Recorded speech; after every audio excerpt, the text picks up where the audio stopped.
pour Poutine, cette année, ça va être le retour de la fameuse grande conférence de presse. Souvenez-vous qui avait été annulée l'année dernière. Il n'y avait jamais échappé. Il l'avait toujours honoré depuis 20 ans, sauf évidemment quand il était Premier ministre. Donc elle aura lieu, on aura l'occasion d'y revenir. Et puis, Magali, aussi une émission de télé. On voit cette infographie-là, Ligne Directe.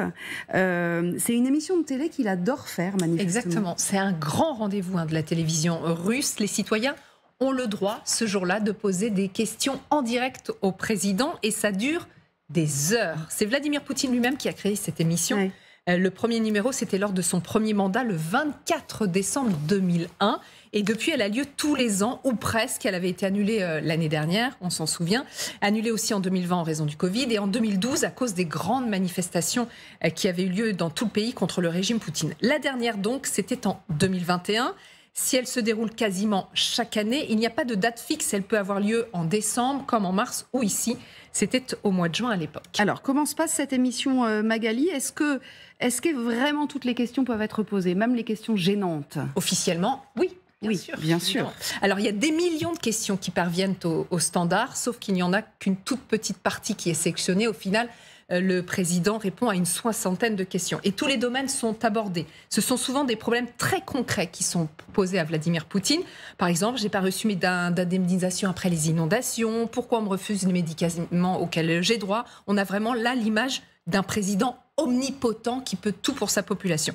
Il répond aussi à des questions internationales. On verra si cette année il répond à des questions sur l'Ukraine. Et puis c'est souvent à cette occasion qu'il glisse des infos plus personnelles, alors que sa vie privée, on le sait, est très verrouillée. Exemple, en 2017, il avait par exemple révélé qu'il était grand-père. En ce qui concerne mes petits-enfants, l'un va déjà au jardin d'enfants.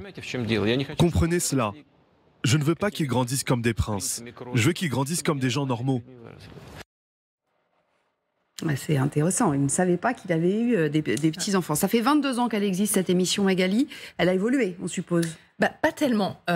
Le générique, par exemple, a évolué, sinon le principe reste le même, mais quand même, il y a eu quelques aménagements. Au début, elle était en public. Ouais. Depuis 2018, ce n'est plus le cas. Et puis désormais, les appels vidéo et les questions via Internet sont possibles, histoire d'attirer le jeune public, parce que depuis 2016, les audiences sont en baisse. Ah, ça c'est une info. Elle sert à quoi, cette émission ? Ça permet à Vladimir Poutine de montrer qu'il est proche des préoccupations de ses concitoyens, qu'il est accessible. C'est ce que disait un analyste à l'AFP en 2019. L'objectif principal de Ligne Directe est de montrer que Vladimir Poutine est le meilleur défenseur des intérêts du peuple, que c'est le président le plus humain et le meilleur espoir pour la justice. Et à chaque fois, c'est vrai qu'il y fait de nouvelles promesses, notamment sur l'augmentation du niveau de vie, même si ses réponses, la plupart du temps, sont, disons, déceptives. Selon le portail web Kern, regardez, ces réponses souvent approximatives ou évasives peuvent faire l'objet de remarques ironiques dans la presse ou sur Internet. Plus encore, le caractère expressément improvisé de l'action est souvent mise en doute. Effectivement, on se doute que même si tout ça est en direct, même s'il répond comme ça aux questions qui lui sont posées, tout est organisé. Petite pression sur la production qui sélectionne les questions, on suppose. Bon, en tout cas, il va y reparticiper à cette émission, a priori, encore une fois, a priori, puisque l'année dernière, Catherine, au sujet de l'autre grand rendez-vous, qui est donc la grande conférence de presse, on avait su quelques semaines avant qu'il l'annulait. Oui, absolument. Donc là, effectivement, ça va exactement dans le droit fil de ce qu'on disait tout à l'heure, c'est-à-dire que finalement, tout va bien. On reprend une vie normale, on reprend les rendez-vous habituels, on parle évidemment pas de guerre et l'opération militaire spéciale n'impacte toujours pas la vie quotidienne des Russes, enfin en tout cas de ceux qui vivent dans les grandes villes, et à l'élite à laquelle évidemment Vladimir Poutine est très attaché pour garder le pouvoir. Et donc on fait comme si de rien n'était. C'est ça depuis le début, depuis février 2022, c'est l'objectif du Kremlin. Faire comme si de rien n'était, pour que surtout ce ne soit pas un sujet même de discussion finalement, non pas de protestation, parce que ça on a compris très vite que ce ne serait pas le cas, mais même pas de discussion. Finalement, la vie est tout à fait normale et il a gagné son pari, Vladimir Poutine. Est-ce qu'il y a une volonté au Kremlin, alors de la part de Vladimir Poutine, parce qu'il est là depuis 20 ans, à part quelques années où c'était plutôt Medvedev, mais une volonté de paraître proche du peuple, en fait. C'est ça qu'on a du mal à savoir. Si cet homme-là a envie, on sait qu'il ne l'est l'est pas, puisque déjà, il a très peur des contacts physiques, pour commencer. Donc voilà. Mais est-ce qu'il y a une volonté de vouloir être proche du peuple ? D'ailleurs, dans le choix des questions que Magali a très bien rappelé, du style « mais pourquoi j'ai pas mes indemnités ? Pourquoi j'ai pas mes médicaments ?» C'est un côté très paternaliste qui consiste à dire « mais moi, je vais jusque dans le moindre détail pour aider mes concitoyens à avoir une vie la plus agréable possible. Et comment se fait-il ? Mais alors l'administration, je vais leur dire qu'il faut vraiment qu'ils se mobilisent sur ce sujet, etc. » C'est justement ce qu'il essaie de faire, c'est d'être le plus près possible du peuple russe. C'est pour ça qu'on l'a appelé le nouveau petit père des peuples, comme on appelait Staline à l'époque, pour, à quelques mois de l'élection, même s'il n'y a aucun doute évidemment sur le résultat, mais apparaître comme étant celui qui a réussi son pari sur l'opération militaire spéciale et celui qui est toujours en contact étroit avec son peuple, pas du tout déconnecté, comme on a pu le dire tellement souvent. Vraiment, il ne s'est rien passé en février 2022. C'est intéressant, Magali, parce qu'en Europe et notamment en France aussi, moi, je m'en souviens des images d'Emmanuel Macron dans les jardins de l'Élysée avec un jeune garçon qui lui montre sa fiche de paye en disant « mais là, j'ai eu un problème, j'ai pas eu mes indemnités, etc. » Il y a toujours cette espèce de rapport-là quand même.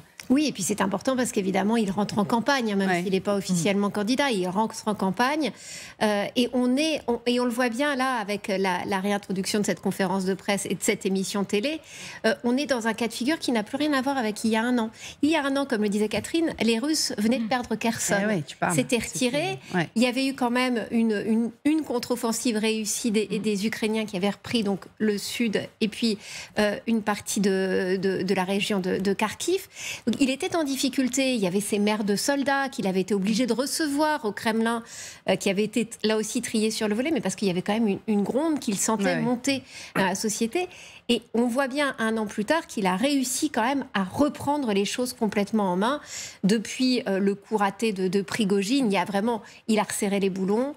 On voit bien que sur le front, ça se passe beaucoup mieux que ce n'était le cas il y a un an.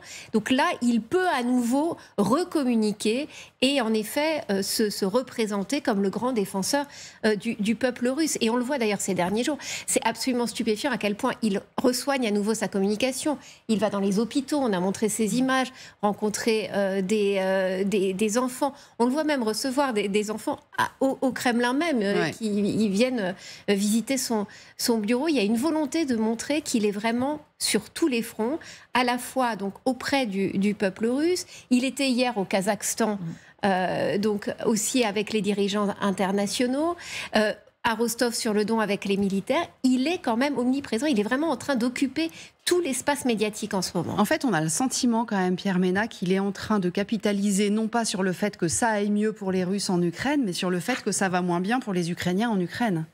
Oui, et puis il faut quand même reconnaître... Parce que les Russes, ils n'ont pas de succès extravagant. Il n'y a pas de succès, non, il y a eu Bakhmout, donc effectivement, qui a été le grand succès de l'année, si on peut dire, donc qui est modeste, mais qui était le seul succès véritable. Mais cela dit, il a quand même un atout, vous compariez tout à l'heure à la France, il y a quand même un atout, c'est que en Russie, il n'y a pas d'opposition. Donc personne ne peut vraiment dire, enfin nous on peut le dire, mais en Russie, il n'y a pas d'opposant qui peut contrer ce que dit Poutine. Enfin, il y en aurait, mais ils sont en prison. Et on n'imagine pas un téléspectateur l'appeler en disant... Il y a un opposant qu'on entend très peu, parce qu'en fait... Malgré tout, pour que cette élection ait un tout petit peu de sens, il ne faut quand même pas qu'il y ait un seul candidat. Donc il va y avoir quand même 3 ou 4 candidats. Il y a un candidat qui traditionnellement fait quand même toujours à peu près le même nombre de voix, 20%, c'est les communistes. Donc, je ne sais pas si c'est toujours le même, Zyuganov, mais qui va se présenter. Mais en tout cas, traditionnellement en Russie, le Parti communiste fait un bon nombre de voix, 20% à peu près. Il a même fait du temps d'Eltsine jusqu'à 40%. Mais cela dit, on ne l'entend pas. Donc ils ne sont pas du tout dans l'opposition, en tout cas sur la guerre, sur l'affaire d'Ukraine. Ils ne disent rien. D'ailleurs, s'ils disaient quelque chose, ils finiraient eux aussi par être muselés. L'opposant qu'on entend, c'est Girkin, dont on a parlé en début de semaine, qui est en prison et qui, alors lui, est carrément à droite de la droite de la droite. Il voudrait serrer la vis et y aller encore plus fort sur la guerre. Il y a Navalny, si vous voulez, mais il est également en prison. Oui, non, mais je crois qu'en fait, moi je constate depuis décembre 2022 un changement progressif de la communication générale de Poutine. Au début, c'était très timide. Effectivement, il a pris quelques chocs quand même. Puis on l'a vu petit à petit s'aguerrir en quelque sorte. Ce qu'on voit depuis plusieurs semaines là, quand même, c'est effectivement une Russie entre guillemets victorieuse. C'est vrai qu'il y a la condition politique, c'est-à-dire que les élections qui arrivent, ça contraint quand même Poutine à se montrer un peu plus. Il y a une action internationale depuis plusieurs mois avec notamment Lavrov. Et lui aussi. Après tout, il y a des visites avec des grands dignitaires, certes d'État autoritaire, mais c'est la normalisation, finalement, de la place de Poutine. Et ce qu'on vient de dire depuis quelques instants, c'est qu'effectivement, l'opération spéciale, c'est un non-événement, en quelque sorte, et que Poutine retrouve une certaine influence et un certain pouvoir. Et il y a une construction, je dirais, une reconstruction, finalement, de son image. Alors, on peut y adhérer, ne pas y adhérer, mais le fait, avec toutes les images que nous voyons depuis plusieurs semaines, montre quelqu'un, bon, bah, très bien, ça va bien, je vais voir quelques homologues, alors, bien sûr, pas en Europe, ni aux États-Unis. Il fait même des blagues sur les Il fait même des blagues, on le voit avec les enfants, très bien. Mais moi, je me souviens, on va revenir peut-être un peu sur Rostov-sur-le-Don. C'est vrai que ça fait plusieurs fois qu'il y va. Donc, il efface définitivement la question Prigojine. Enfin, je vois quand même des ressuscités dont on a dit plein de choses depuis 22 mois. Ils sont toujours là, entre Shoigu et Gerasimov. On a fait tellement d'hypothèses sur quand on les voyait pas ou quand on les voyait. Bah, aujourd'hui, mais ils sont bien là comme avant. On a même cru qu'il était mort, souvenez-vous. Bah oui, tout à fait. Non, il y a quelque chose qui est assez intéressant pas des sosies, aussi. Parce que là aussi. Ouais.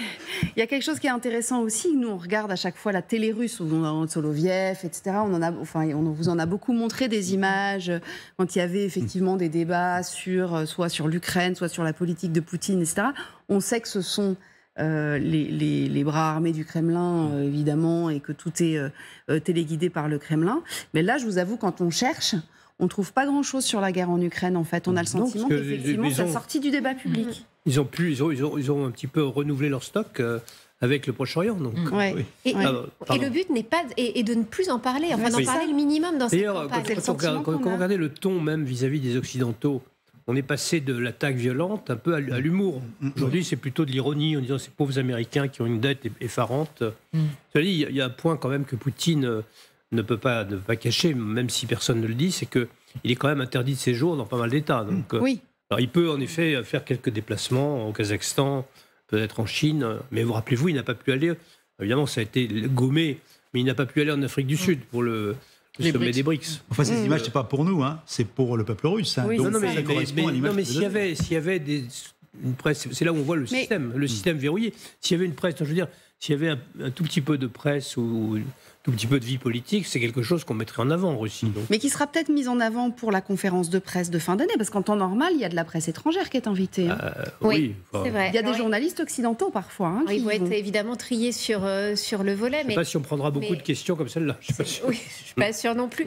Mais ce qui est sûr, c'est qu'il y a un an, elle avait été annulée justement pour éviter toute question qui fâche. Parce que autant dans l'émission Ligne Directe, ils peuvent complètement filtrer les questions et les choisir à l'avance. Lors de la conférence de presse, il y a quand même plus de spontanéité. C'est ça. Un petit peu plus. C'est peut-être un peu moins compliqué, un peu plus compliqué de complètement serrer les boulons. Et on vous donnera la date quand on l'a, évidemment.